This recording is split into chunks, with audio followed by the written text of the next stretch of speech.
Ça va bien. Mieux qu'il y a encore un an, je dirais, parce que ça commence à reprendre aussi dans notre secteur et j'en suis content. Alors notre concept MyBibang est un concept de musculation en très peu de temps. En fait, en 20 minutes, une fois par semaine, on arrive à entretenir et même développer sa musculature. Et c'est donc une association entre une technologie de pointe allemande et un coaching personnalisé. Et tout ça dans un cadre intimiste, cosy, plutôt haut de gamme. Alors, je suis bien content qu'enfin on sent une reprise. C'était pas facile dans notre secteur, même si je pense qu'on s'est mieux sorti peut-être que pas mal de concepts de gym classique, notre concept étant assez innovant et intimiste. D'ailleurs, on a pu ouvrir aussi à certains moments où les salles de gym n'ont pas pu ouvrir. Donc là, on est en pleine reprise, c'est le printemps et forcément, on a pas mal de demandes.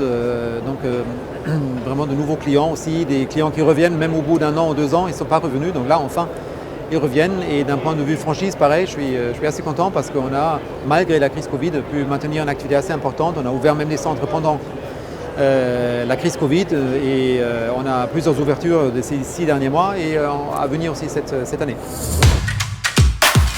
Alors aujourd'hui nous sommes une vingtaine de studios déjà, dont 5 en propre, donc je prévois d'ouvrir plus de centres aussi en propre, donc de développer aussi notre concept nous-mêmes, à la fois pour notre crédibilité et pour tester aussi des choses.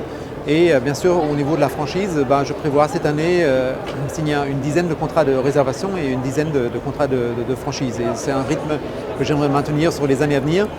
Ça nous permettra à la fois d'avoir une belle ambition, on va dire, de croissance et en même temps quand même de rester encore un réseau à taille humaine où mes franchisés ont un contact non seulement avec mon équipe mais aussi avec moi, le fondateur, ce qui je pense est un privilège pour beaucoup.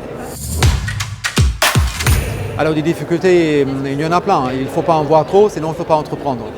Mais je dirais qu'il faudrait essayer d'être bien encadré, bien se faire conseiller, parce que souvent on a un métier en particulier, peut-être qu'on maîtrise, mais il y a plein d'autres pans de l'entreprise, on va dire, qu'on ne maîtrise pas forcément. Et c'est là où on peut faire des erreurs et ça peut ne pas marcher. La franchise est un bon moyen, évidemment, pour se faire aider, pour se faire encadrer, pour ne pas faire des erreurs de débutants. Il y a aussi des cours qui sont proposés par les chambres de commerce, etc. C'est toujours une bonne idée, je pense.